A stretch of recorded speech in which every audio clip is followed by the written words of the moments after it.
Hello everybody and welcome to this Tonebase live stream. I am extremely excited to be presenting to you for the second time on Tonebase Live my great friend Viloteau, who will be joining us in just a couple of minutes after I make a couple of admin announcements. First of all though, thank you so much to everybody that is here today. This is a very special public stream, and that means that you are able to watch it on Tonebase or on social media. It will be live streamed at the same time at Facebook and YouTube on the Tonebase official page. So if you're interested in watching it there, you can do so. But I recommend to all our viewers that are currently watching on Facebook or YouTube, there should be a link in the description of the event that you are watching right now that should allow you to go to Tonebase and to watch it there. If you watch our live stream on Tonebase, you have a lot of advantages. The first advantage being that you will be able to ask Toma your own questions as we move through today's live stream. We will be stopping periodically to take some questions, and if you are watching on Tonebase, you'll be able to ask those. We will not be answering questions from Facebook and YouTube, just from Tonebase. But the Tonebase event is free. So anybody that wants to join us can join us. And the second advantage that you will get by watching on Tonebase rather than Facebook or YouTube is that you can also download the exercises as teased in the event description on social media and on Tonebase. Everybody that is watching this live stream gets an extra bonus perk, and that is that you get to download the exercises that Toma will be looking at today, and you get to use them yourself. Practice them at home, download them, do with them whatever you will. You can download them by going to Tonebase. So unfortunately, the journey is a little bit complicated, so let me explain to you. I hope that you will be able to figure this out on your own, but I just want you to know how to do it if it's a little bit complex. The way to do it is first follow the link to go to Tonebase, which will take you to the dedicated event page here. This was a screenshot from 2 minutes before we went live, but this is the page that you will reach. And then if you click this button here that says join discussion thread, you will be taken to the place where you can download the score, and the score is right here. It is there. You'll be able to click this link here to download the score, and you will be able to use these exercises yourself. When you click this link, you'll have the exercises right here, and you'll be able to download them and use them as you wish for as long as you wish, however you wish. So that is the way to download these. If any of the links are broken, I think they should work, but if any of them for some reason do not work, let me know and we can still fix things on the fly while we are live. So in the meantime, everybody that is here on Tonebase, hello and thank you for being here. I'm gonna just spend a couple of seconds saying hello to everybody. Hi, Mark from Schweinfurt, Joseph from Berlin, or Joseph from Berlin, Gunnar from Stavanger, Blizz the Flame from Quebec, Brooke from Sacramento, Barney from New Jersey, Kevin from Oregon, Dave from Michigan, Debbie from Bulgaria, and Brooke, who is starting to feel like it's summer out there. Absolutely true. I don't know if you can hear my AC, but it is on. Gökçe says hello from Turkey. Palmer Uhl says hi from New Jersey. And John is in Augusta, Georgia. Michael is in New Hampshire. Igor from Spain is in the Basque Country. Daniel Beltran is here as well. And Vilio is here from Canada. Heather from Hawaii. Mike C. Everybody that's here. Dominic from Hanover. Thank you so much to everybody that is here today. I am very, very excited to have you on board. And remember, if you'd like to ask any questions to Tomas or to me, then just go to the Tonebase link. There is a link in the description if you're watching on social media. For those of you that are watching on Tonebase, as you know, the best place to ask a question is by using the red Ask button. The red Ask button will allow me to overlay your question into the video like so. And this is my Tonebase email address if you have any suggestions about topics that we should address in the future or people that we should try to get on board. You can always send me a suggestion on mircha@tonebase.co, or even better, make a post about it in the Tonebase community forums, which is the same place where you can download the exercises. So the forums are on the screen as well. The link to those is in the screen. So feel free to go there and post your suggestions for the future. That is the best place to do so. All right, so now that we've made these announcements, I will make them a couple of times more throughout the live streams as people will be trickling in from Facebook and YouTube. But before we do anything else, I would like to give a very, very warm welcome to Tomas. Hey, how are you doing, my friend? How's it going? Hey, Mircha. Doing great. Yeah. All right. Great to be Happy here. to hear. And How many cicadas will be joining us on today's live stream? close the window, so none, hopefully. I was just outside and one flew on my foot. It was like they're everywhere. Wow, Yeah. that is Cool. incredible. That is very extreme. I'm I'm happy to hear that the window is closed and you are safe, but Yeah, I understand the difficulty. All right, cool. Thomas, it's your second time on Tonebase Live. I'm very that's excited to right. have you back here That's right. again. The All right, first what's time been the you first time? Yeah, it's been a couple of months. I think that was in December that we last had you on Yeah, as a guest here, that's right. and we've had so many people requesting that you be back and teach us some Oh, wait. more. That's nice to hear. Yeah, so I really wanted to make this happen, and I'm very happy that that it worked. I'm very excited about these exercises that you're going to teach us. And as far as I Yeah. understand, you're going to have a couple of different exercises to go through, and I think they will touch on topics of synchronization of the left and right hand, and also arpeggios in the right hand, all sorts of things. Now, before we go on and actually do these, I want you to tell me: are these exercises that you yourself do? Yes. Oh, yeah, yeah. This is basically my um, my warm-up routine, really, but I use it when I practice technique, just Yeah. technique. Yes, these are most of them I designed, but a lot of them I did not. Huh?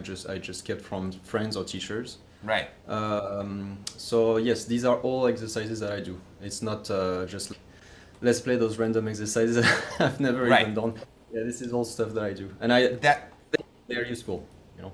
that is very important. That's the first thing I tell my students when I give them Yeah. exercises, that they are the ones that I do as well. I'm not giving them something else that I don't myself do.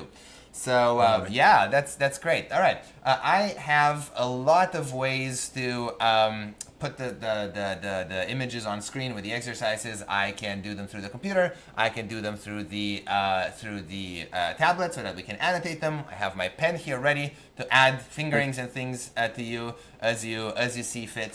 And I Right. am ready to go. So, would you like to Right. just start? Would you like to Yeah, let's go start. at it? So I'm gonna just preface the session, the workshop, really. First of all, hi everybody. It's crazy to hear the amount of different countries that are on screen right now. All right, we're going to do basically the exercises that I curated. I Right. think that's a nice word, because I do lots of exercises, and I never really practiced technique for the sake of it. I think as a student, I never used to do this. I was always playing the pieces, Right. and when you have a problem in a piece, you make up an exercise that is going to fix that, right? Right. You do the same thing all over the neck or things like this. So I think that's very useful. But that said, as I grow older, I have more need for actual, just physical technique work, right? Um, Right. it just keeps your fingers in shape. So, the title of this workshop is a workout, and I think it really is a workout. So it's for the fingers, right? So if we take a sports analogy, we're musicians, so we're not like bodybuilders. We're more like I don't know, some athletes, like climbers or things like this. You have to be in great shape, but you have to have like really good technique. So these are not like exercises that are going to make you really tense. They're designed to keep you flexible, because you really need to stay flexible. So we're going to focus on strength, dexterity, flexibility, accuracy, and synchronization of both hands. And we're going to try to flip a few things on their heads, especially the arpeggio, just because I think that making things more difficult for yourself is going to be easier in the end. An arpeggio, if you flip it on its head and you practice it upside down, it's going to actually make the normal arpeggio easier, right? So anything technical that I have, any problem that I have, I'm going to really focus on it, make it even more difficult than it needs to be. And then when I'm playing in the piece, usually this will make it easier in the piece. So All right, let's look at this. So we're just going to do a few exercises. We're going to start with the first exercise that's on that PDF. All right, which is right here. That's it, exactly it. So this is a PDF from my book. I took it from the book. So would you like to tell us the name of the book so that we can sure. direct our viewers to go and buy it if they're interested? Yeah, it's called In the Black Box. So it's in English and in French. This is well, bilingual because I and M is in every language. Okay, so Right. this is actually in this session we have 3 or 4 exercises from that book. The last one is not. It's a kind of a new thing that I developed a little bit ago, like a year ago or something like this.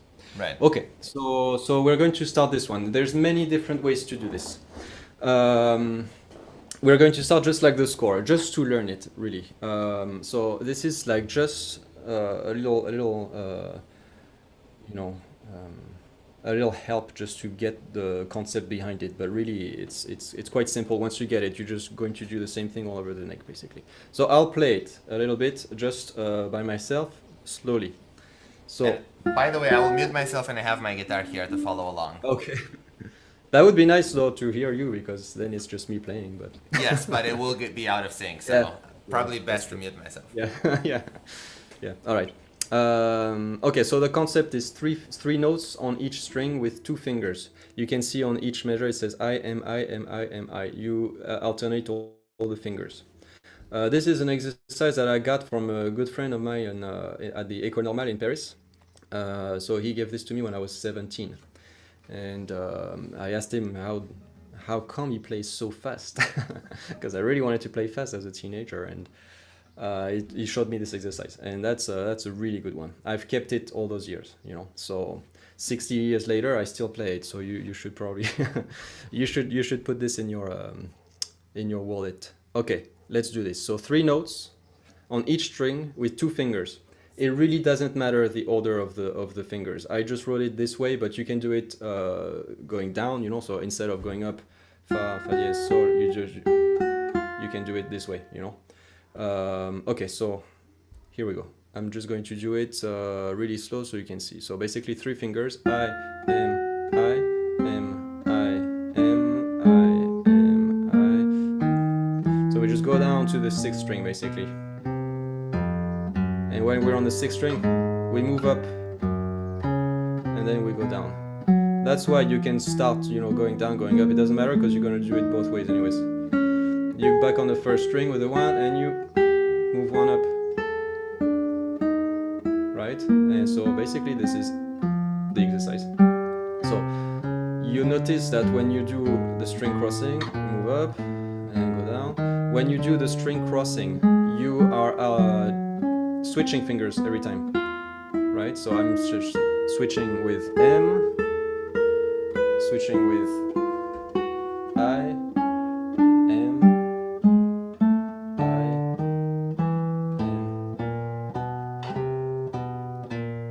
M. So this exercise is designed so you really synchronize both hands. Really with the fingers really well, so the attack is exactly on the movement. So this is just 1 2 3, but you're going to do 1 2 3, 1 2 4, and 2 3 4, right? So all the combinations, so you use all the fingers, right? So let's just do it. Let's do it, because I've done this a lot, especially online, and I see I see people. It takes a few passes to kind of get it. It's probably easier with the score now, but let's just do it. Okay, I'm going to go up to the 12th fret. I mean, yeah, whatever, like don't go past the 12th fret basically, and then go down. Okay, I'll just do that. I'll make your photo a little bigger so that we can see you better as you do Okay, this. that's all good. right. Great. Okay, so I'm going to do it with the metronome so you guys can actually be with me. Before you start, one more thing, Thomas. Yeah. One of our users is asking if this is rest stroke. Is it? So you can work on both. I think rest stroke and free stroke. I'll do this one free stroke, but I really rarely do scales rest stroke. So if you are playing scales rest stroke, you should probably practice this rest stroke as well. But practice both ways. Everything you practice both ways. Okay, rest stroke and free stroke. you'll notice, and when I play it, I keep my thumb really close to my fingers when I play. So if I'm on the first string, my thumb is actually resting on the second string, etc. Right? And I move it this way. So that's free stroke. I'll say it's like a fake rest stroke because I actually like have the same same attack as a free stroke, if you will. Okay, so let's do like this. It's very slow, but it might get boring. But you guys keep with it, you know. By the time I'm back here, you probably will have the exercise. 1, 2, 3, and 1, 2. That's exactly it. And now you move up with the same finger. We'll just do 1, 2, 3, 4 now. You know?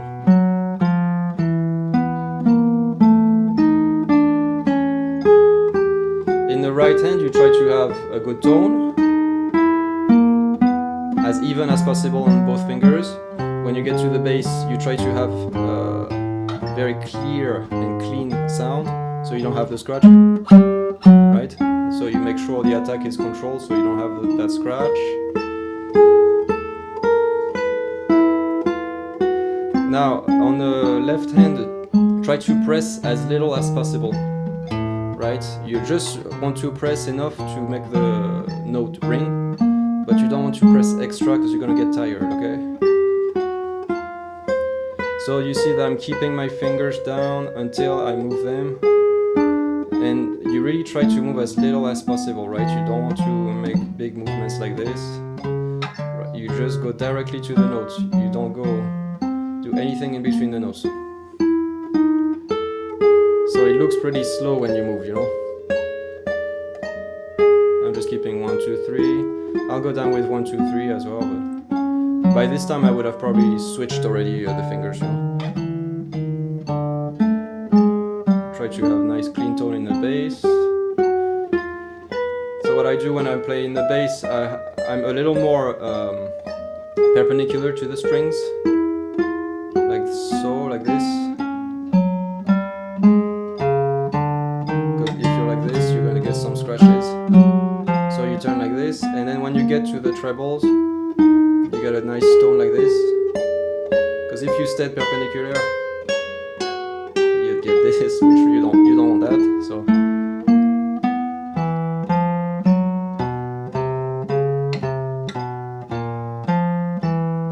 there you go. Try to relax the fourth finger too. You know, make sure it's not tense, because you're not using it right now. So make sure the fourth finger is not completely straight. If you can actually keep it a bit round like this, kind of close to the third finger. So you try to control every finger basically.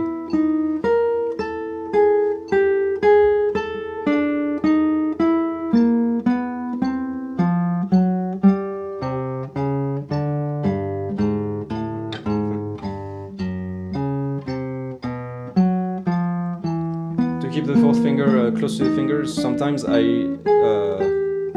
stick it to the third finger like this, so they kind of both move together. They have a common extensor, so they tend to move together. Alright, so this was the whole exercise with 1, 2, 3. This exercise is well, so I've been practicing this for years, you know, really a long time, like 20 years, I guess. No, wait. Yeah, almost 20 years. Oh wow. So the only way you're not going to get bored with this is actually if you change it up. So what I do is I try to keep things interesting a little bit. I'll add basses, and I'll do accents on different notes. So let me show you what I mean. Also, you can practice shifts with this. So for example, if you do 1, 2, 3 like this, and then instead of switching one fret, you just aim for another fret, like eighth fret, for example. So you practice all your shifts like this.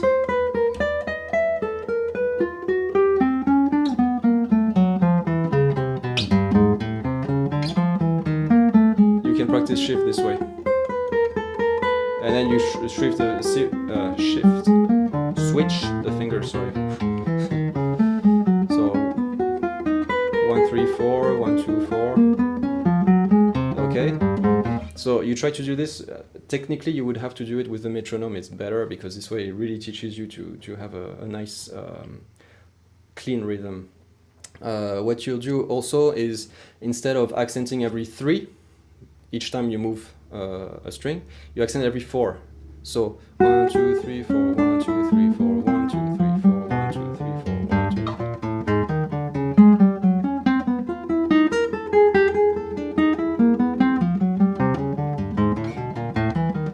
It's a bit of a brain twister thing, because you're really switching every 3, you're only playing 3 notes on each string, but you try to really forget about this and accentuate every 4 notes.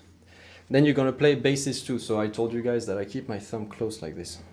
But that doesn't always work. For example, if you have a counterpoint passage where you have a melody on the first string, and then basses, let's say. So you try to do that exercise with basses.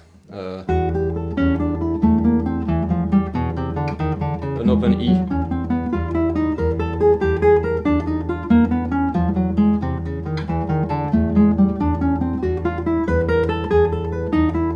Right, so you just go like this. You can shift, you can change fingers. The important thing is you try to really use all the fingers with I and M. So that's every 3. And now you put a bass every 4 notes. I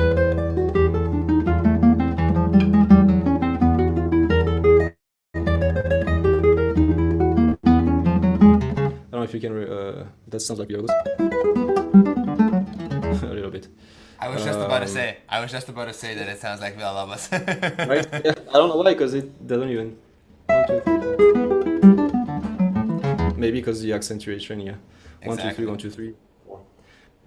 But yeah, you can keep the bass this way, and then so that's legato, for example. If I do 3 notes, and then you try to do it staccato. This way, you'll control the articulation in the bass. Sorry, that's a bit fast, but let's do like a.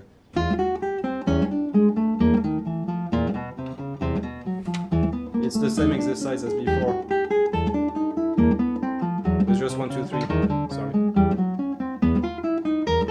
Yeah. Every 3 notes.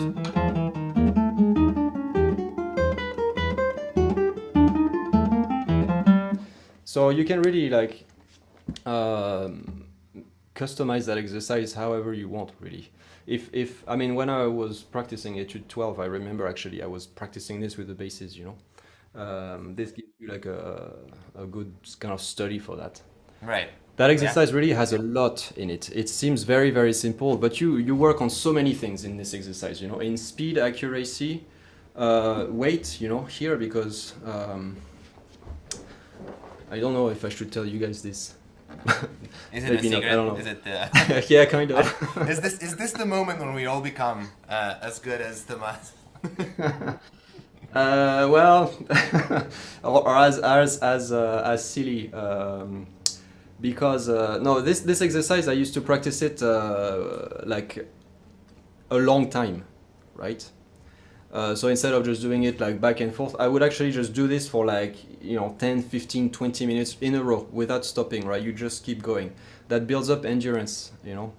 I'm just saying this because I used to practice this with Gabriel Bianco, and at the Paris Conservatory we were studying there together, and remember we had competitions of this a few times. We were very young, so don't judge us, you know. I don't think we would do that now, you know. But we were like, you know, 18, 19, and then we were just like, who's going to stop first, you know? But we were doing this for a long time, you know, like, I mean, I remember once it was like north of 30 minutes, 35 minutes, 38 minutes, I don't remember, but that's a long time. I can't do it that long anymore. But I try to play this, for example, if I have like a long piece that's like 16 minutes, right? If you can play the exercise for 16 minutes straight, chances are when you play the piece, you're not going to be tired, because you never play non-stop ever, you know. In a piece there's always like in between movements, like there's always a rest somewhere, there's things where you can actually rest. Right. Like, when is the last time you guys played like, you know, 38 minutes non-stop? This doesn't happen. So when you actually can do that, if you train, it's kind of like running a marathon, right? When you can actually do that, I think it helps when you play longer pieces. You get less tired. And I think. And yeah. Oh, sorry. And by the end, I was just gonna say, by the end of this, the weight thing actually is really, really obvious, because when you play for a long time, you'll get a bit tired. You want to minimize, you know, the calories you're wasting. And by the end, really, if you do it for a while, you'll see that you almost don't press. You know, you really just use the weight of the hand. And that's a great lesson too, you know, when you do that. It just teaches you exactly how much you need, you know. And a lot of the times you don't need much pressure, you know. Just a little bit makes the note ring. Yeah. It's so true. So, and you're right. When you repeat something a lot of times, your body starts to try to save energy. And yeah. that's how you get more economical movement, you know. That's right. Yeah. That's exactly it. Crazy. Yeah. I love this. By the way, I think we've all passed through a stage when we were competing with our friends. We had these horrible barre exercises that we would do. Oh man. I talked about them before on streams. I don't want to talk about them too much, but we would do them for hours. Hours. Our hands would die. They would be swollen and red, and this muscle here would be like sticking out. So Nice. A good way to do it. Yeah. Here, I would like to mostly take questions at the end of the live stream, but we have some interesting ones that relate to what we've just been talking about. So I think we should look at them now. Barney is asking, with the metronome, do you increase the speed or do you just keep it constant? I keep it constant on this one. Yeah, I think it's a good one to get a good accuracy and synchronization, but I wouldn't go like super fast with this. Right. Yeah, so, and especially if you want to do some endurance, you want to not push yourself exactly to the limit, you know. Yeah. So something like this. I think that would be kind of like the top I would go. Because you want to be in control, complete control of everything, right? So if you start going faster, you're going to start missing notes. The tone is not going to be as good, you know. You're not actually going to work as well. So I would go and try to find a speed that's like you know, like a car. You know, it's not all in the red. It's not too much down. It's like, you know, just like 2,000 RPM. It's around there, a sweet spot. You know, so if you can get that 2,000 RPM in your fingers. Perfect. Yeah, you can stay for a long time. You guys played at 2,000 RPM. You heard it out here first. And the last one that relates to this exercise that I'm going to take now before the Q&A at the end is, do you ever plant the A finger on the string below when you do these? I think the question was because of the angle of the camera. It looked like you did, but it wasn't clear. Let me turn this down a little bit because it's getting hot here. Yes, please go ahead. Mine is on already. Yeah. No, actually, yes, and I forgot to mention something. So this exercise, I don't plant A. No, I don't. No, it just looks like it, I guess. It's really close to the string, maybe. Yeah, maybe close to the M as well. I don't plant it. I do plant the A a lot of the times when I play rep, you know, but not here. Yeah. But you do have to work on your A finger, and that's a good point. Thank you for bringing this up, because I forgot to mention this. This exercise I also do keep the concept, but do it with all the fingers. That means you play 4 notes and 3 fingers. So you'll play right. It's exactly the same exercise, but there's 4 notes, but you play with A, M, I. And then every time you're going to cross M, I, A, M, I, A, M, I will do this one for sure, because it really balances the right hand, you know. And you can do the same thing here, you know. And you'll put your metronome down and you do this. Don't do it slow. I know it's kind of counterintuitive. If you do it too slow, you're gonna wonder which finger goes next, you know, when you cross.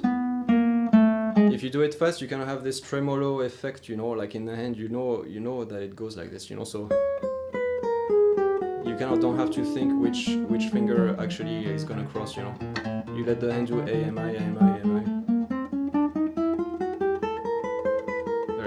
just go like this. So I don't do this one fast either, but maybe like this. You just want to have some good tone and not really quiet, you know.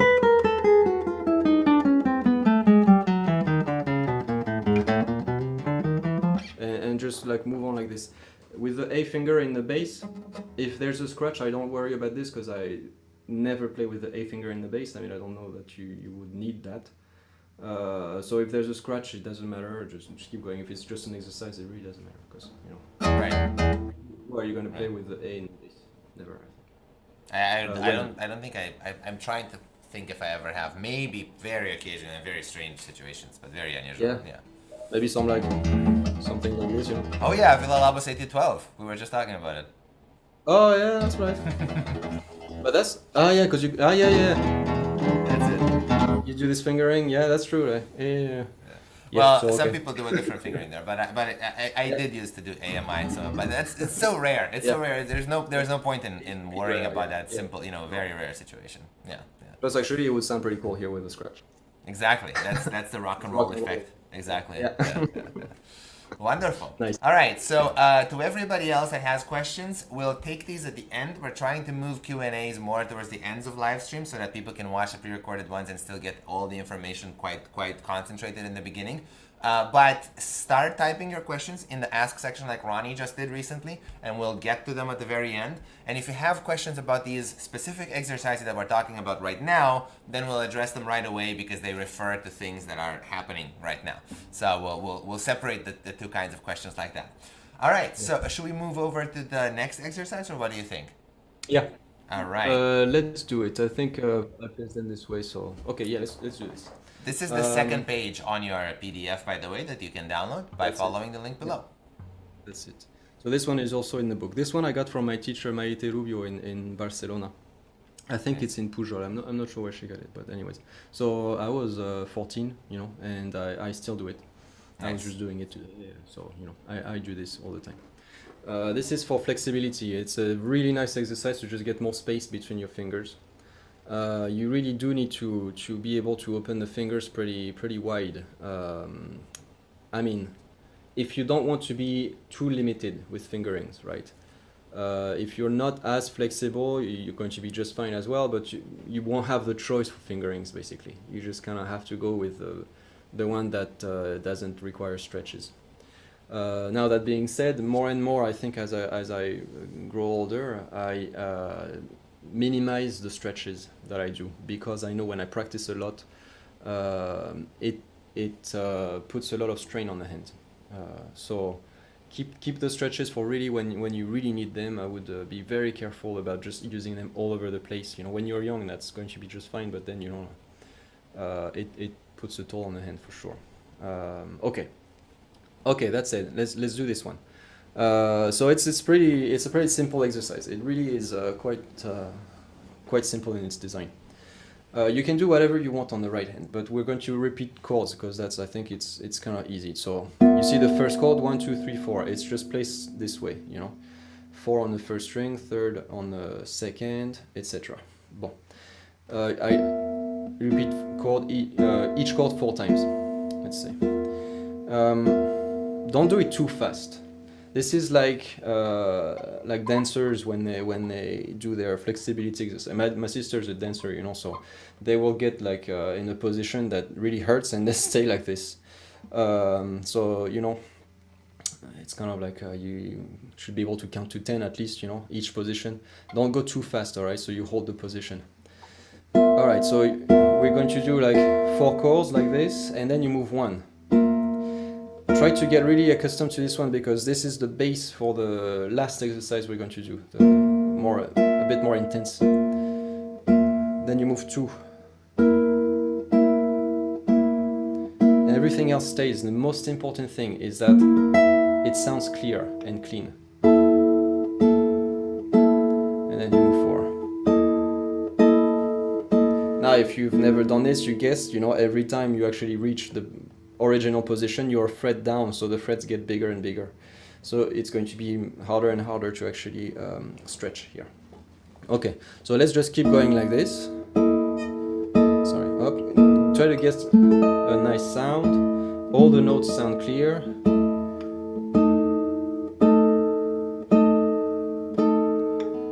So this exercise, when I was, when was this? 2010, 11? I think in 2011 I was teaching, I lived in London for just a year, and I was teaching little kids there at a school for boys. I was teaching guitar, and so you know, you'd think they were like, I don't know, 7 or 8. You'd think young students would have more flexibility, but really they did not. You know, this is an exercise that you have to work on if you're 5 or if you're 95. Basically, it's the same. The hand needs to be really trained. You know, the body actually. Okay, so now we are 4th fret, I guess. What you can do is lift the wrist a little bit if you want. If you need more room, you lift your wrist, right? Instead of keeping it down like this. So make sure when you have that position, your wrist is still sort of flat. That means you bring out the elbow a little bit. Because if you keep the elbow down, see, this is too complicated. So keep the elbow up this way. This is kind of straight. You see, my hand, my wrist, and my elbow is a straight line. This way you won't put any more tension that you need to on the joints, which is very dangerous. You know, you're gonna get tendonitis.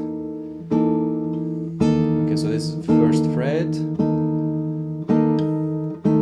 If you can't reach, I'll show you guys after this. Okay, 2, 4. Let's try, that it sounds nice. Okay, 1st fret. And if you don't have enough, you can go past. You go to behind the nut. You see, my hand is like a bit turned like this. You just find a way. You don't have to keep like the perfect position. Okay, if you can't reach this, for example, like the 2 here. If you can't get the 2 past there, you just take the position, keep the position, and take your finger and just kind of move it like this, and then you kind of press everywhere, see how it can work, and you play it. See, I'm kind of collapsing this one. It's okay, it's fine. You're not going to stay like this for a long time, right? Okay, so if you can get to the end, that's great. You get good space in your fingers. If you can't, keep working on it, and it really is not complicated. There's nothing to this exercise. It's just doing it. It's one of those things. It's just physical. It's not intellectual. You don't really have to do anything. You just have to do it. If you do it every day, before you start practicing, after you're done practicing, it takes like 2 minutes, and it really will stretch your hand nicely. I guarantee couple weeks of doing this, you'll be way more flexible. So that's the basic flexibility exercise. You can also flip this one, and I do this also. So now we have a major 7 chord. Instead of having this, we flip it this way. So 4, 3, 2, 1, and you keep doing the same thing, and this really will feel much different. It feels very different, but you need to also be able to practice this one as well. So you see, when I do this one, the form, I guess, if you say so, is very important. I try to not move the hand too much. Once you're in position, you try to just move the finger that you need to move, if you can. So you're in position, you're just gonna move 1, see? And then 2, so all the fingers, the other fingers kind of stay exactly where they are. There you go. So you're not helping yourself with the movement of the arm or the hand. And what that does is that you're really working on the muscles in between your fingers. There's sets of muscles here on both sides of your hand. In between the fingers, I call interossei, so in between the bones. And those really control this, and we'll see the last exercise that I'm going to show you guys.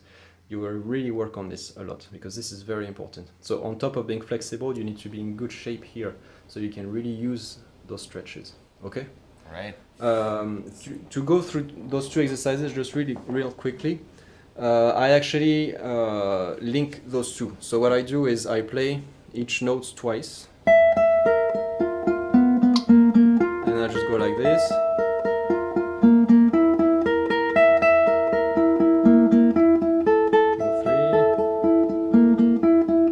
I do a chromatic scale, and I place the hand like this in that major position, and you go keep going down. And when you get it, chromatic scale on one string, and you go back to the position. Right? This way you can really practice those two different positions at the same time. So that's how I do it with a da da da da da da da. It's a good way to do this. Plus you actually work on your alternation of IM here, so that's nice. Wow. I think you do arpeggios as well. Super interesting. We have one user question that's very relevant to this exercise.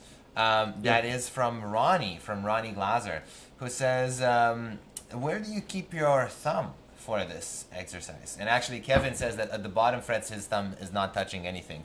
That's what I noticed too. Actually, if I play this the way that you say, the bottom, I have to go down below the fretboard, so to say. So I try to always have contact with the string, but if you really do need to let go of the thumb, that's fine.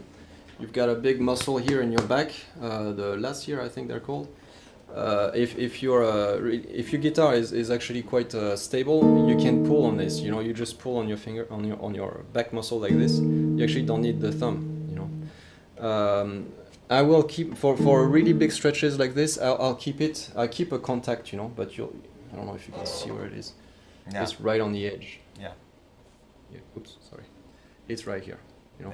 Yeah. When I do a big shift this way, I keep the contact. But yeah, don't worry about the thumb. Okay. Right. Don't think that you have to keep it at a certain place. Really, just let it go with your hand. You know, don't think even about the thumb. Okay. When you do an exercise like this, because this really can cause you to just end up playing with the weirdest position just because you think you have to keep the thumb down, you know. So let this go, you know, like it's a very mobile finger. All it is just stability in your left hand, you know, and nothing else, okay? If it gets here, who cares, you know? Do whatever you want with the thumb as long as it doesn't, you know, create problems. But don't think you have to keep it a certain way because that will create problem. Yeah. Okay? Problem. Yeah, absolutely.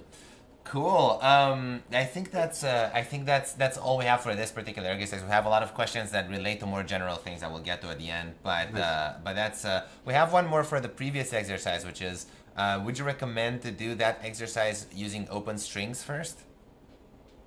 No, I don't think it would be very. I mean, yeah, it would be a different exercise. I guess if you, yeah, I mean, right hand only is always a good thing to do. If you need to really just break it down because you really have to think about, you know, switching strings with a different finger, then sure, by all means. Right hand only is never bad. I mean, just as a beginning, right? Just to get that down. But then really the point of this is to really have both hands working together, I think. Wonderful. Yeah, that's what I would have thought too. Cool. Yeah, I am. If you want, I'm happy to move through the other few exercises and then take more general questions at the end of the live stream. And by the way, sorry to repeat myself, but for all our viewers watching on Facebook or YouTube, if you'd like to ask any question, you can do so by following the link in the description of the event. And this live stream is free on Tonebase Live. We do 4 to 5 live streams every week, some with guests, some just with the local hosts on Tonebase. You know, this one is a free event. Most of them are not free, but if you'd like to watch the others, you can start a 2-week trial. This one you can just watch as it is, and you can also go and ask questions directly in the chat. So if you're interested in asking one of your own questions, don't ask it on Facebook or YouTube. Ask it on Tonebase instead, and we will answer it later. All right, so moving on, we have the next exercise, which is here on page 3 of your download, which is it's this exercise here. Sorry, it's a little big. So this is another one that is very important. Oops. No. Can you guys hear me? Huh? Okay. Perfectly. Something happened. Okay. Okay. Anyways, this is for independence of the fingers. It's really basic, very, very basic. This one, Alberto Ponce, my dear teacher, gave this to me when I was studying with him. It's from Emilio Pujol. So Emilio Pujol gave this to him because he was a student of Pujol. And so I think it's in the Cuadernos, but I'm not really sure. Cuadernos, the Escuela Razonada. I'm not sure. In any case, it's a very simple one. I have seen this in Scott Tennant's book. I think it's called O'Dyer's exercise one. Oh yeah, it's something like Odair's Delight or something like that. I remember seeing that. This, yes. Yeah. It's kind of similar. I'm not sure if it's exactly the same, but the idea is exactly the same. So anyways, let's do exactly what's written on the score because that's just an easy way to memorize it. Memorize the sound and the pattern more than like 1, 2, 3, 1, 2, 3, 4, 2. That's just too complicated. Once you get it, if you do it like a few times, it'll just be a natural thing. I don't know why, but this is a very like distinct thing with this exercise. Like it's actually like kind of a pain at first, but once you've done it 3 or 4 times, you just like do it, you know. So the one, well, not just the one, but we're going to always play on the 6th string, and then we're going to move from 5th, 4th to about 3, 2, 1, right? So it goes like this. So we're on 6 and 5.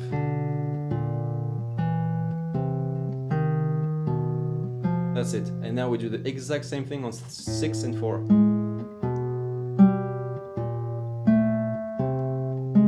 3, 4, and now the exact same thing on 6 and 3. 2, 3, 4, 2, 3, 4, and now we move to 6 and 2. 2, 3, 4, 2, 3, 4, and first string. Go really slow here if you need to prepare the hand because there's a lot of space between 3 and 4. There you go. So, very simple thing. Play it a few times and then you'll get a hang of it. The most important thing is that you don't lift the fingers until you need them. Okay? So you keep everything. Keep one. Look, the one is not going to move until you need it on the 5th string again. See, each finger 4. You lift it and put it on 3, exactly when you need it. So here everything stays.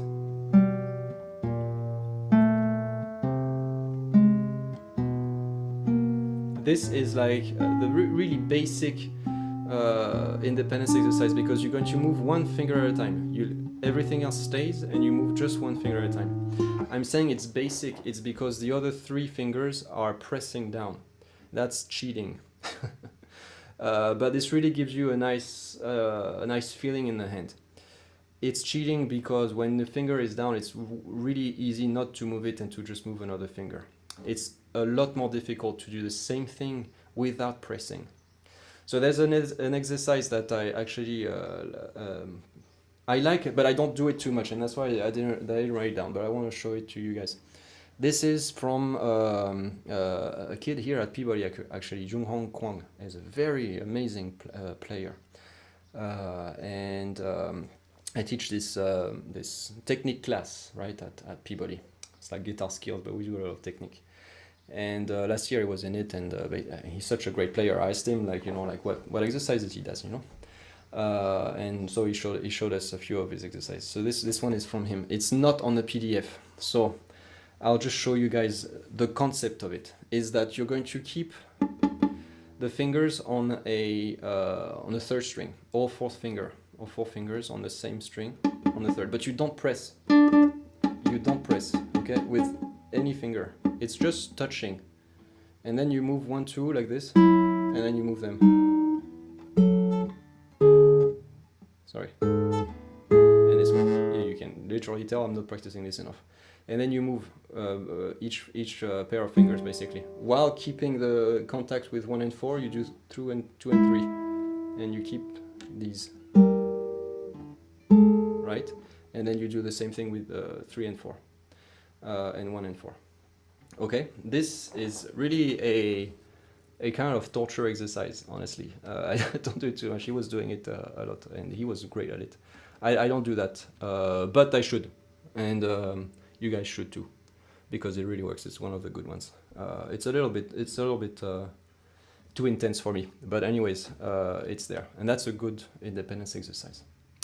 Okay, independence. We got also this one, and I think this one is René Izquierdo's exercise.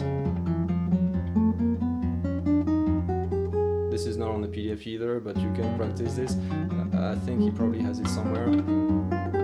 Basically, where you keep one finger on the bass, and then you play the other ones on the strings, going up, right, and then 4. Sorry. Yes, and you try to make them sound, yeah. This one's kind of a good one as well. I don't practice it as much, that's why I didn't include this, but it's there.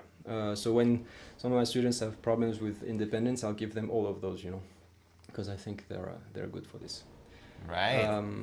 So, okay. By the way, somebody mentioned in one of the comments, it's called the exercise you mentioned at the beginning was called Odair's drill. That was the exercise. Yeah.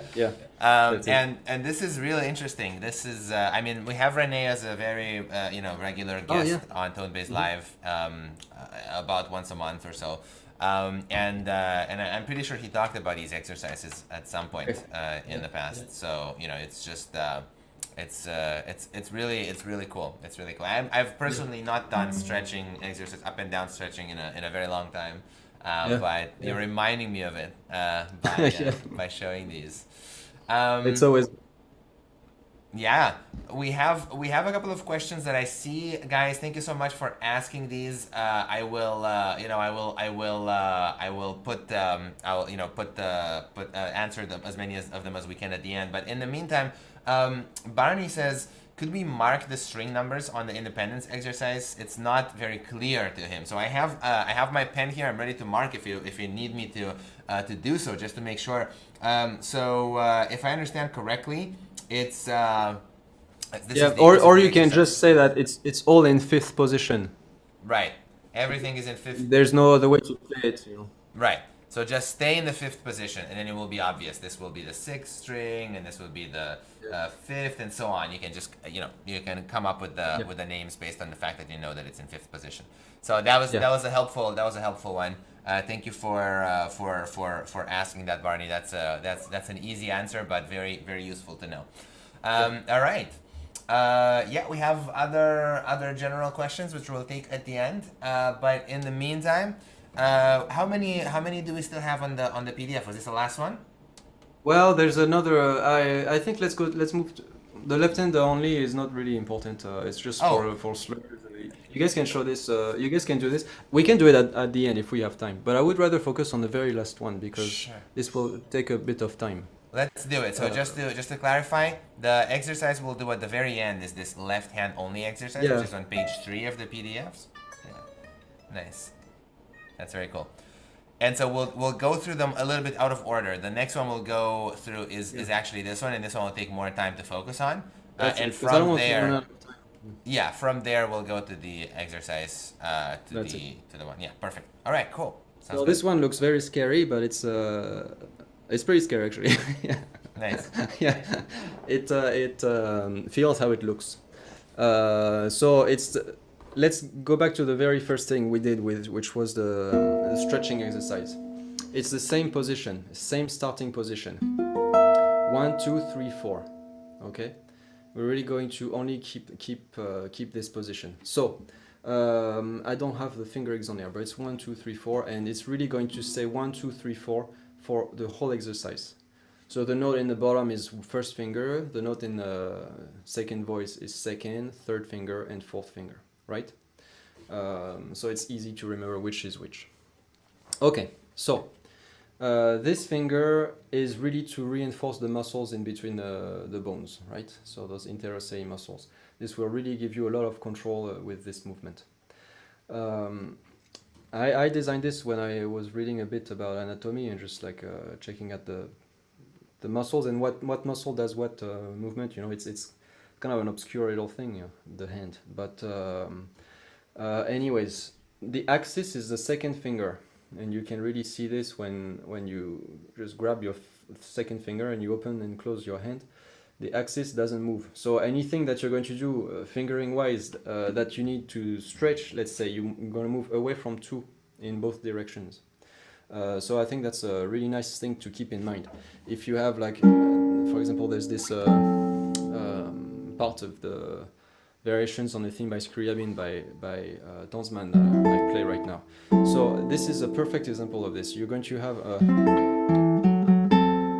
it's a passage like this, right? The 1 needs to go to the E. When you're going to stretch, you move away from 2. So you actually don't need to move the hand, you just move away from 2. You don't need to move everything, right? So keep this in mind, because that's a very important concept in if you want to really understand your hand, your left hand. But yeah, we don't really stretch on the right hand, so you don't need to actually do that. But anyways, okay. So the exercise is push-ups for fingers, basically. It's exactly what it is. So we go back and forth. So just focus on the bottom line on the first measure, right? The top stays the same. I don't want this flat, flat, flat. It should be flat all the time anyways on the top. So the bottom changes, the top doesn't. So the 1 goes from B to B flat, to A, to B flat, to B, to B flat, to A, to, right? So push-ups. So I just put one measure of this, but you can repeat the measure 1 10 times. So you go back and forth like this. So now we go back, we go to the second measure. You see that it stays on the B flat. So first finger stays on B flat. Now focus on the second line. That's the second finger. This line moves, the others don't, right? So 1, 3, and 4, they stay where they are. You just move 2. So you move it down to the E, back to F, and to F sharp. E, F, F sharp, F, E, F, F sharp, right? So you're really doing push-ups here with your fingers. Now, the most important thing is that you don't move these fingers at all. 1, 3, and 4. You move just 2. You move it back, and you move it up. You try really hard not to move the hand with it. Okay? If you help yourself with the hand, you're actually not using the muscles in between here 100%. You really just want to use those muscles to move the finger. Nothing else. Right? So you just go like this, and same thing. You do it 10 times.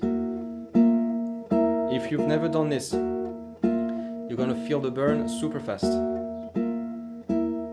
Okay, let's say it's 10 times. Then you do the same thing with the third finger. So that's the third measure. You see the third line moves up and down. All 3 other fingers, they don't move. So you only move the 3. You move it from the B flat to the A, to the B flat, and next to the 4, to the B natural. And you really try very, very hard to not help yourself with your hand. Even if you really have to stretch here, right? And then fourth finger, exactly the same thing, which is the fourth measure here. The top line moves up and down, everything else stays. So you just move 4. This actually does not, it works on two different muscles here. It works on this interosseous here between 3 and 4, and it works on the hypothenar muscle, this little muscle here, which only controls the fourth finger when you go away from here, you know. So you practice 2 different muscle groups here, just with this little exercise. Okay, now you switch lines, you go to the second line. You're going to now pair fingers together, okay? So you're stuck with this position at the end of the first line, basically. Now you start here, move it back to E. Once 1 and 2 are close together, you move them together. So now 1 and 2 move together, up and down. And you can see on measure 5 there, the 2 bottom lines move together. Up, down, up, down. So you keep 3 and 4 where they are, and you move 1 and 2 together. When you do this, move 1 and 2 as a unit, okay? Don't move 2 and then 1, and then go back with 1 and 2. You move them together, like it's one finger. See? There's always the same space in between. You really just like stick them together. I mean, they're not touching, but they really move as a unit. Now you move through. This is measure 6, back to F, and then you do the same thing with 3 and 4. So 1 and 4 are your frame here, really, you know. You don't move. It's just 2 and 3 that move together like this. And again, as a unit, you don't want to move one finger at a time. Okay? Now you move 3 close to 4, and you move 3 and 4 together. And this is measure 5, 6, 7. And then measure 8. The last pair that you haven't done is 1 and 4. So you go away like this and back, and that's kind of like a antagonist motion that's really nice to have in the hand as well. All right. So that's step 1 of that exercise. If that's not brutal enough, it's just the beginning. Now you can add slurs to this. So. Really, this for me, I really tried to design this to be a complete thing for all of the muscles, basically. So you train the 4, you're going to train the thinner muscle too, because you need to keep the grip, and you're going to work on the extensor and the flexor in your forearm, because these are also important. And you know, all those movements that you do, you're going to use those muscle groups. They are really big, those muscles, compared to the ones in your hand. These are huge, you know, they're like 20 times the size, right? And there's a lot of them. You've got like dozens of muscles, you know, in your forearm, deep and surface muscles, basically. So you've got a lot of different muscles that you can use in your forearm. So that controls a lot for us of the slurs, you know, pull-offs and hammer-ons, let's say, slurs, you know, descending and ascending slurs. So that exercise, you're going to do the exact same thing, but you're going to do slurs. So let's do pull-offs first. So instead of moving one like this, you're going to do.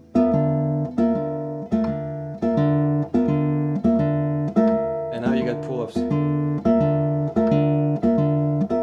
So that's working a little bit on your extensor muscles in your forearm.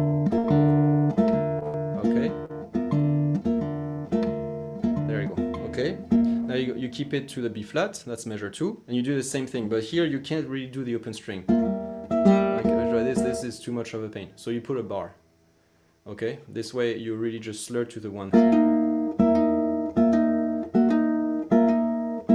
And this works on your thinner muscle, on your grip muscle basically, but really do use that, your lat, the back muscle here, you know, like really look at, you can actually do this without the thumb. Okay, don't use too much grip here, use the back. Okay, and then 3.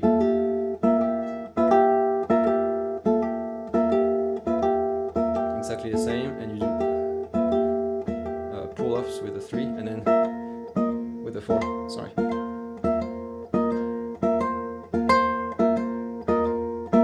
Okay, and then same exercise but reverse, so instead of pull-off you go hammer-on.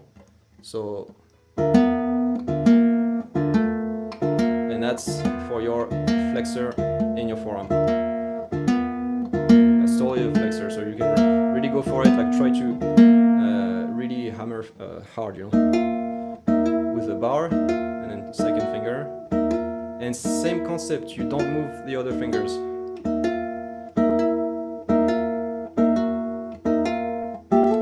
Third finger. Third is a little bit more difficult because you have to get behind the 4. Okay, there we go. And then fourth finger. You try to really tap super hard. I'm getting hot. There you go. Okay, so if you've done this and if you've never actually done it before, I swear you have to feel the burn. If you don't, you probably move the hand too much. It's one of those things. If there's not like, I don't want to say pain, huh, because that's not the, you know, it's not pain, right? It's like when you work a muscle too much, you know, it gets a little bit like a bit weak, you know. That's the good pain that you should look for, you know, because you really train that, you know. If you have any sort of like burn on top, on your tendons or any of the articulations, this is not good. You had a bad position, you know. So make sure you fix this. You don't want to have the bad kind of pain. You want to have the good kind, you know. So that kind of pain is something you have to look for, you know, like and in this exercise for sure you're gonna get it, you know. If you really isolate each finger, you're really going to work 100% on just the muscles that you're targeting, you know. Kind of sound like those bodybuilders, you know. Gotta get those gains, bro. Yeah, no pain, no gain. Get your protein shakes out and get ready. Exactly. Yeah, yeah, yeah. Yeah, or yeah. That's right. That's Wonderful. Wow, this is a heavy one. yeah. This is not something I've done before, but I'm gonna give it a try. I'm gonna give it a try. I like. I had a challenge on Instagram where lots of people did it, but you know, I saw really at the beginning it's going to be very difficult for anyone really because it works on strength, it works on flexibility, you know, and just independence because you just move one finger at a time, you know. You try. Yeah. It's very hard at It's first, but you keep with it, you know, you really get much better at it. It's again like the flexibility. All it takes is doing it, you know. right. Yeah, this is some serious. This is a serious workout. I have a couple of questions about general things which we will address in a bit, guys. We're just gonna go through the last exercise too, and then we're gonna get into those. I don't see any that are related to this specific exercise here. Maybe people are just blown away. But Welcome. yeah, exactly. But if you have them, put them in the chat now, and we will look at them at the end as well. So you know, remember that we have a red ask button in the chat, and if you put if you put your question in there, we can overlay it on the video itself, right? So yeah, it's a pretty cool feature we have. All right, so you are right that this one was quite a lot more to explain than the other one, I imagine. Would you like to briefly go over the left hand only one too? Yeah. All Yeah, right. let's do the left hand only exercise. So this Give is me one just second to pull it up. okay. This is a slur exercise, a very simple thing, but also this one tries to work on your interossei muscles. Okay, same concept kind of, because you'll see in the second line you see those dashes. That's where you're going to slide the finger up a fret and back a fret, right? Yeah, that's it. So 4 4 3 2 and then 1. Okay, so I'm going to show you guys how it goes a little bit. This one, don't do it too fast. It's really not the point of going extremely fast. It's really just to control the fingers, okay, and to have nice sound, okay. So we're going to start on the 12th fret, just like it's written, basically. So yeah, follow the score because it's a little bit like, you know, complicated, but I try to really get each combination of slurs, you know, between each finger, you know. So you've got kind of have like all of the different slurs you're going to use in this exercise, right? With all the fingers, plus with the slides. So I'll just go super slow, all right? 4 2 3 2 4 2 1 2 1 3 1 4 1, right? This is logical. 2 3 4. And then when you get this, you slide the 4, sorry, up a fret, back, and then same thing with 3, same thing with 2, and then 1 you can't move it up, but you move it down.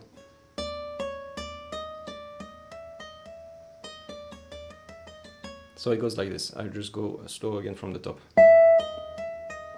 You just play the first note and you don't play anything.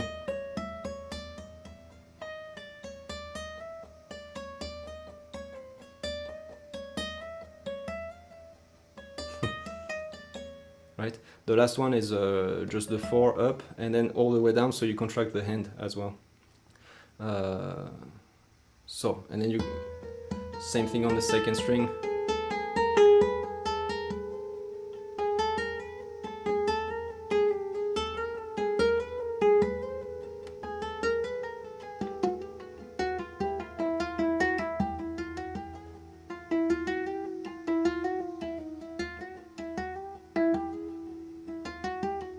It sounds a bit louder on the basses.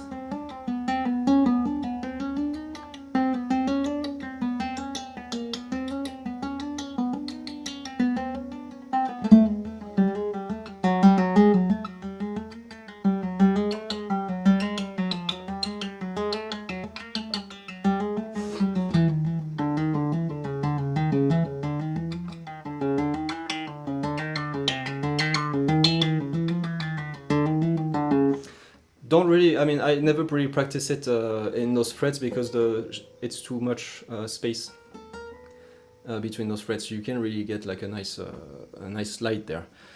Practice this one really slowly. This is just the first string example, and you move it to all the strings. If you get a bit confused, really just look at the numbers, you know, not even the notes. Just look at 3, a 4, 3, 4, 3, 2, 3, 2, 4, 2, you know, because all of those fingers don't really move anyways. Yeah. This is a tip for a lot of these left-hand exercises. It's sometimes easier to read them as tabs kind of than regular. Yeah, you know, I'm wondering all the time when I write those down, you know, like what do I do, you know? Yeah. Even just numbers, you know, but I guess notes are maybe a bit clearer sometimes. I usually do both on my exercises when I write them for other people, just to make sure that everybody has their own, you know, easiest version. But a lot of times, especially since you mentioned Viloteau, you know, he has these fixed positions up and down, and it would be so much easier to write it as a tab. 1, 3, 4. Yeah. Just tell me what's fret to slide to, and what I got it. That's true. That's right. Wow, this is a lot of slides. I've never done this. I've never had problems with slurs in the left hand, but this is great. By the way, this is also something that works if you want to show off at a party. You know, just start going. Oh, yeah. Just play the whole thing. Yeah. Very nice. party time exercise. You know. Yeah. If everyone's quiet. Yeah. Wonderful. All right, so if I'm not mistaken, these were all the exercises from the PDF. Was that right? And a couple of extra unless ones. you guys want more, and then we go more. Yeah, then let's do another one. Well, guys, I mean, you really requested Tomas to be back for another live stream, so you know we had him on for another live stream. If you really want another one, keep requesting. Yeah. We'll have him back every day. It will be the daily. There you go. warming up with us live on camera. One question that we got about this last exercise before we move on to the more general ones are, Peter says, are those all hammer-on or pull-offs or both? Both, yeah. Yes. Yeah. So you try to play each note with the left hand only. The first note you can pluck, but the rest no. So to make those sounds, you're going to have to use a combination of both ascending and descending. Yeah, basically every time it goes down, it's a pull-off. Anytime it goes up, it's a hammer-on. And you got it. Yeah. Daily tone base, Murphy says. Yeah, that's right. Okay, so guys, I will now go into some of the more, some of the more general questions that we got throughout the live stream. Now, there's a lot of questions. We might not get to all of them. I just want to warn you all, everybody that's here that sent in. Thank you so much for sending in your questions and thank you for being here with us. By the way, if you'd like to ask a question and you are watching on social media, if you're watching on Facebook or YouTube, just follow the link to Tonebase in the description and you'll be able to ask him your own questions. This is the last time I'll say that in this live stream. All right, so thank you to everybody. It's not too late, write yours in, and if it's a really interesting one or one that a lot of people want to have answers, answered, then we will get to it. Here's let me just kind of go in order of what I see here. Ronnie says, Thomas, you said the exercise, the first one specifically, but these exercises, a lot of them work on many things. How do you relate this to focusing very carefully on single things? Not sure. It's a bit of an abstract question. So you have exercises that relate to many things at the same time. How do you marry this? To also just focusing on single thing at a time. Yeah. No, actually, that's the beauty of this exercise, is that you only focus on a very simple thing, is to plug each note where it needs to be. All of those things are going to get worked on in the exercise. You don't have to think about, accuracy, tone, or all of this. You just try to play the notes cleanly. You're going to shift with different fingers. You don't even have to think about this because this is, embedded in the exercise. So really, you don't have to think about many different things you have to work on. The exercise is going to do it for you. Right. That's incredible. Yeah, the method will do the work for you. Yeah. Right. Yeah. Okay. So that's such a good point. So basically, when you said, this works on a lot of different things, you were speaking sort of from the point of view of creating your exercise, to do that. Yes. And that's important. It's important to know what this exercise focuses on, so that in the future, when you practice by yourself, you want to make your own exercise, you are able to make one that focuses on specific individual things. But this one already does that work for you, basically. That's it. Yeah. Yeah. Yeah. Very, very cool. All right, very cool. Here's a very simple one. We'll mix them up. This was a bit abstract. Here's a very specific one. Eloisa says, is your arrangement of Fides Tua by Tigran Hamasyan available for purchase? I would love to hear more Hamasyan on the guitar. No, it's not. I mean, I wrote to his publisher. That was back in August, and publisher said, yeah, that sounds great. Let me talk to Tigran Amasayan. It might be a while, and it's been a long time. Right. And I haven't not heard back, and I wrote to him again. I keep harassing him on Instagram. Nice. I think it goes in. Yeah. It goes to the spam. I don't know. I don't hear back. Right. Yeah. So it's there. Let me show you. So I really suck at music notation, and that's a big problem for me. Right.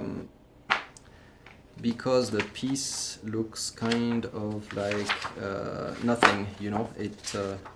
It looks horrible. Where is it even? It looks something like this, like on paper. It's not clean. Oh, whoa! There's a lot of notes in there, right? We see mostly white. We see mostly a white spot, but we see a lot of notes if you look at it carefully. Yeah.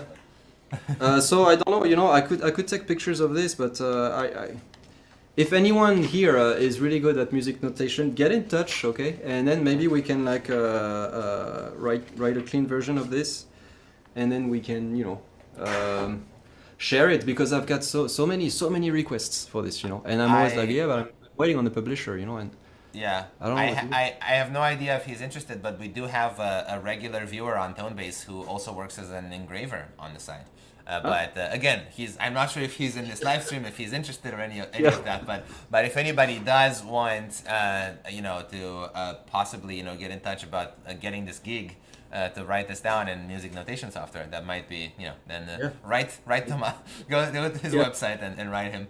That would be good. Yeah, that was a really good answer. By the way, this is also something that I encounter a lot. Thank you so much to everybody who sends me, those suggestions about people to have on live shows in the future. And a lot of times it's people that I've contacted before and they've not said yes, or they've said no, but most of the times it's people that have just not gotten back to me. So a lot of times your requests, I really need your requests to have ideas about who to contact next. But a lot of times when I don't fulfill them, it's not because I don't want to, but just because sometimes you just don't hear back from people, and that's okay. All right, so that was great. That was a really good answer. Okay. Dominic from Hannover asks, assuming you only had 10 minutes a day to work on technique, what exercises would you recommend? The last one, for sure. And I know I've been in this case. Right. You just do the last one for 10 minutes. It's worth, a lot, because you're really training a lot.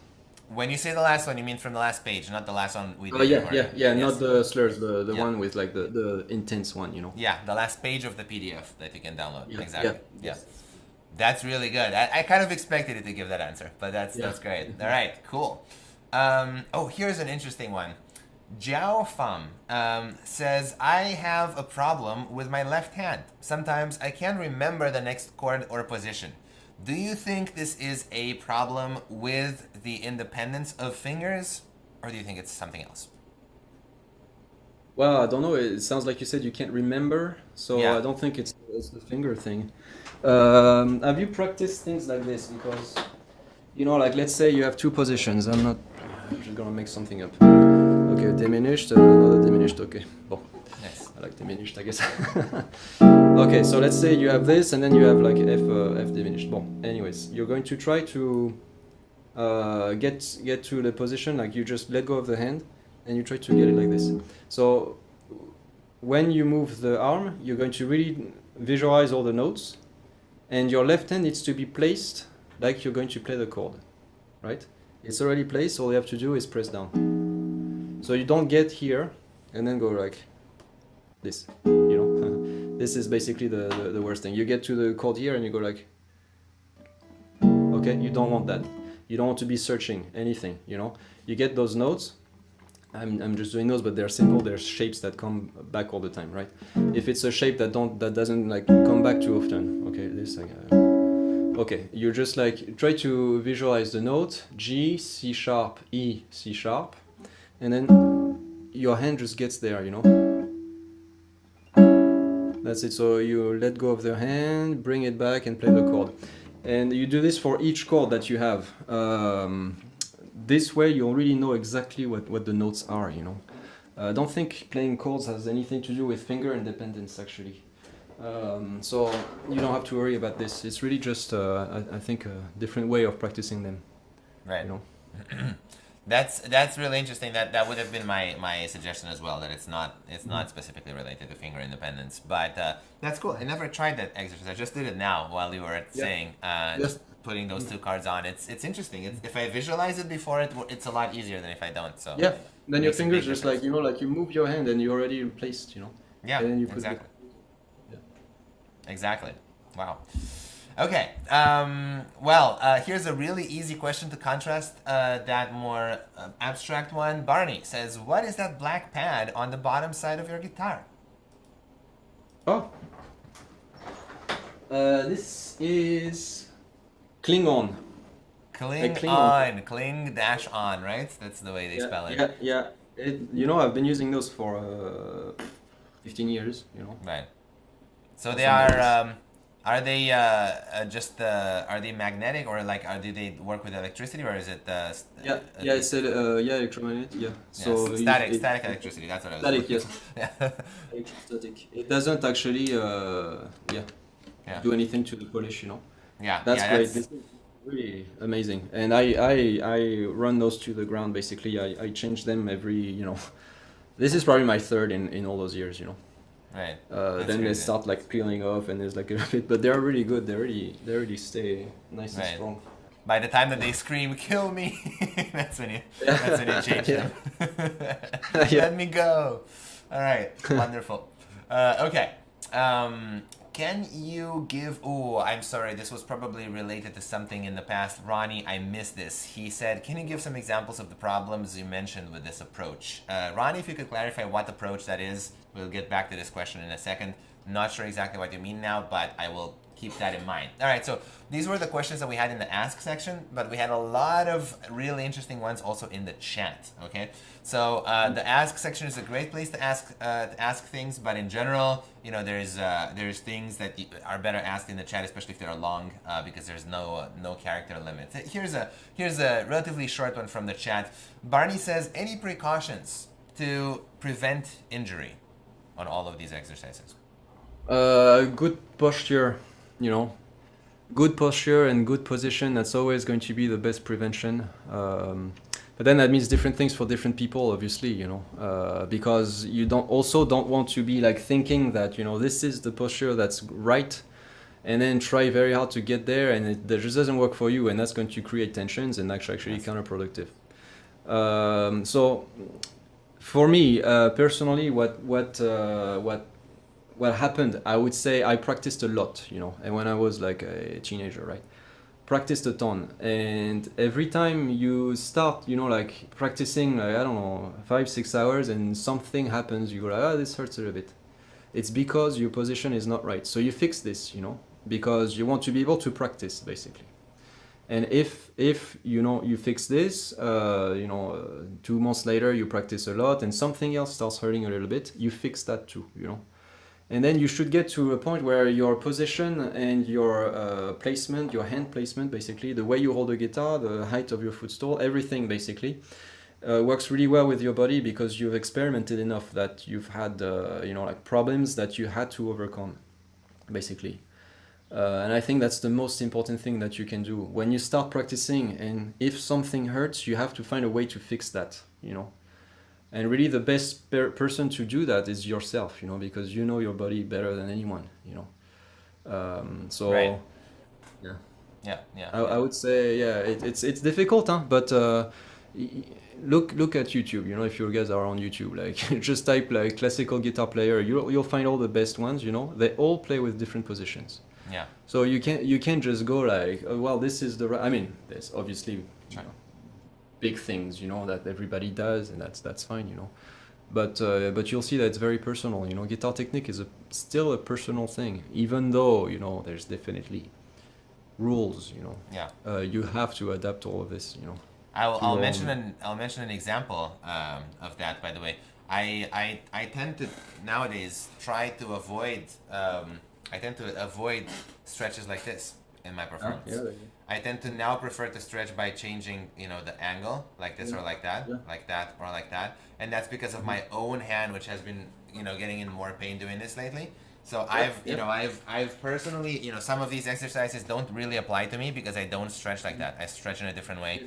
But it doesn't mean that the exercises are not valid, you know. And that's, by the way, this is also the beauty of having, you know, so many different people on tonebase. You know, we don't just preach one method, but I want you to know how Tomas does it, and then how you know, Marco Tamayo does it, and how everybody else does it, you know. And it's everybody has their own way to, you know, to do things. And in the end, you know, you should try out a couple of different things and see what works for your fingers. See, by the way, who's playing you really admire, you know, do what they say. See if that works for your fingers, you know, change it if it doesn't, see what else might work. In the end, of course, it is up to you, especially for people that are using the internet, you know, tonebase, YouTube, whatever, to get better at music. You know, it's you're going to have to try out a lot of different things and see what really fits you. Yeah, I think that's great advice. Wonderful. So I got the clarification about the previous question. Sorry, I had missed it. So the question, the complete question was, Ronnie said he was always taught to put the thumb in the correct place, in the right place. Can you give some examples of the problems you mentioned with this approach? Just thinking about the thumb all the time? Yeah, I mean, examples, like I could play a piece for you and you would see my thumb move like all over the place, you know. Do it. Even an excerpt, a small excerpt. Let's see.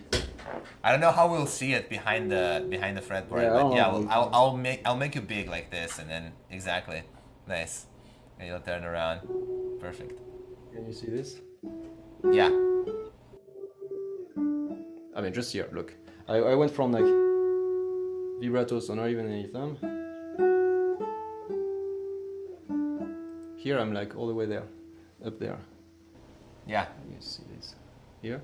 Yeah. So I'm not even placed anymore.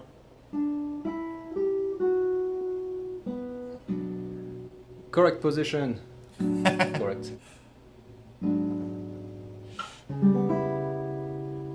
Kind of the same. A bit more up. With the bar, I'm kind of down like this on the side.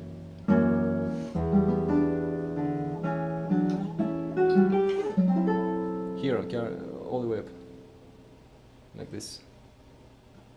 Wow. Oh, so where am I? You know, where am I? I guess here I'm back to like, correct. Here, look at this. Right. All the way up. This is from the front. Right.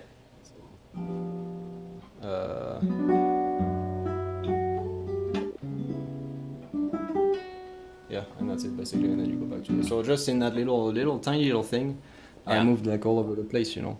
So I can be here, I can be there, all the way here. Yeah. It really depends on the position that you have. If you really stick, I mean, I don't know, if I try to stay exactly there, see, I have to force myself, it's even moving by itself.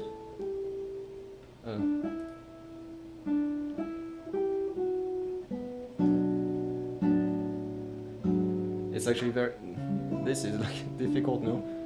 Yeah. Super hard, I can't do this. No, it's very difficult. And it really looks like, I mean, like you're doing this all the time, you know, instead of just keeping your hand even, you know. So yeah, no, I mean, don't be too focused on what the thumb needs to look like and where it should go. When you play in first position and you play a scale, yeah, sure, under between the third and fourth string, under the second fret, you know. If you play in first position and you just play a scale, you know, as soon as you play like a B flat major chord or a F major chord, you're gonna have to move it, you know. Yeah, Yeah, So, exactly.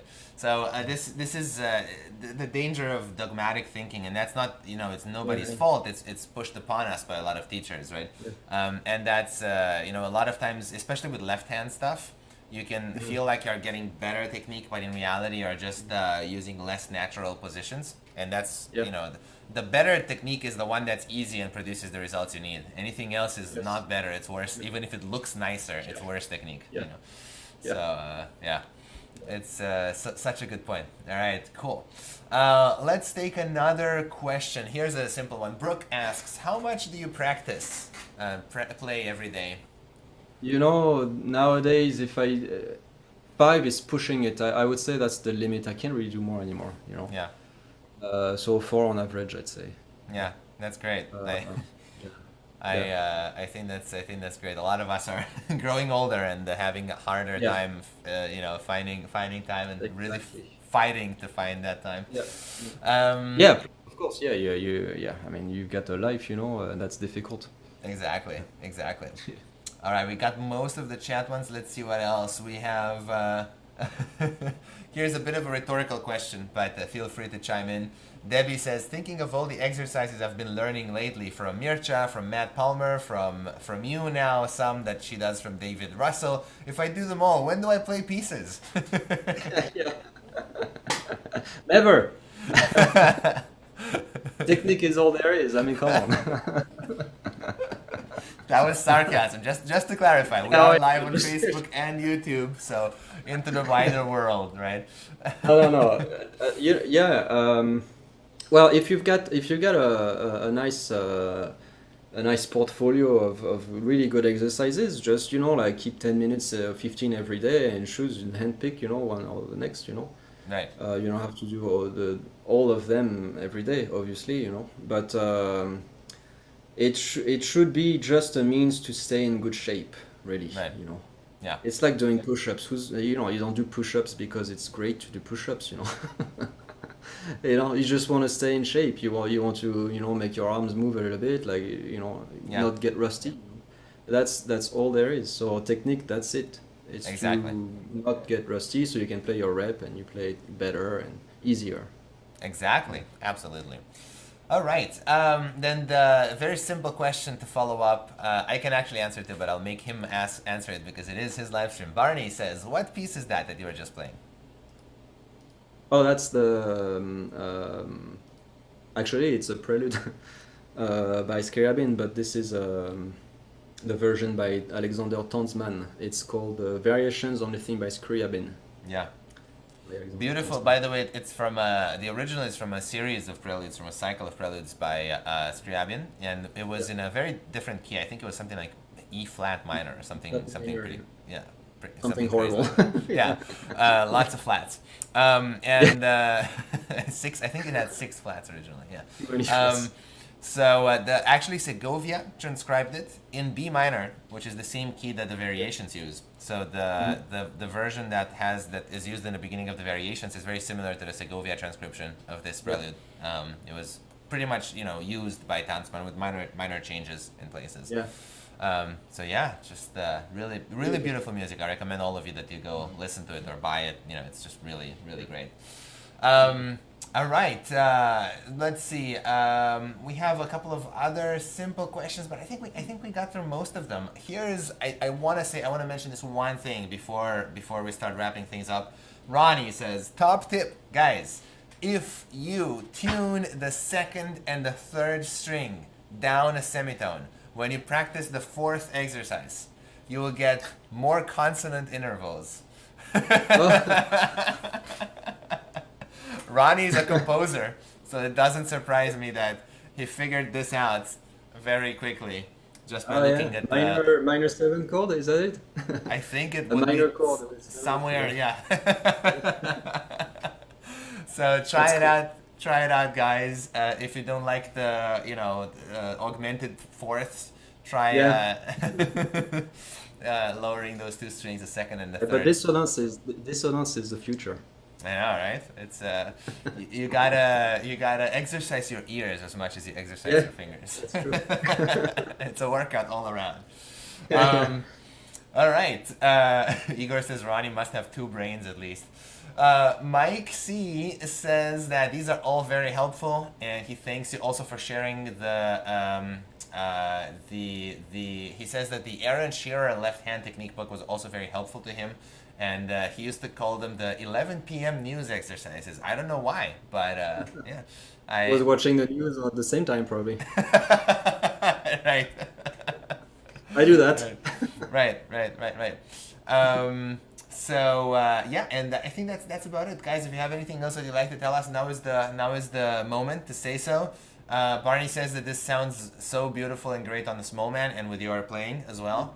You know, he is looking forward. Do you actually have that pieces like recorded anywhere, or can we like listen to it? I have a full version of this on Instagram. I'm going to do a recording of that soon. Nice, that's wonderful. So check out the Instagram account. You want me to put it on screen, or is it just your name? Yeah, sure. Yeah, it's my name. All right. Super easy. No dots, no anything. Just no. Okay. Just Perfect. All right. Yeah. Very simple. All right. Very elegant. Yeah. Minimalist. Yeah. Minimalist. And now it's showing on top of my body, like the graphic. You can't see it, but it's like all right. Across my I'm like, no, it's the other guy. Yeah. Wonderful. That's it. Thank you so much. Daily, 80s Shredder says that the same concept as shredding. The first exercise resembles, shredding exercises with a pick. That you would do with 3 notes per string, 2 strokes. Oh yeah. And by the way, emojis on this graphic look freaking terrifying. Holy crap. I am so sorry for making you guys see that. With the color scheme, the emojis are black. I know you can't see it on your screen, but holy crap. Okay, I'm going to take it off now before I have nightmares about that black, white, weird...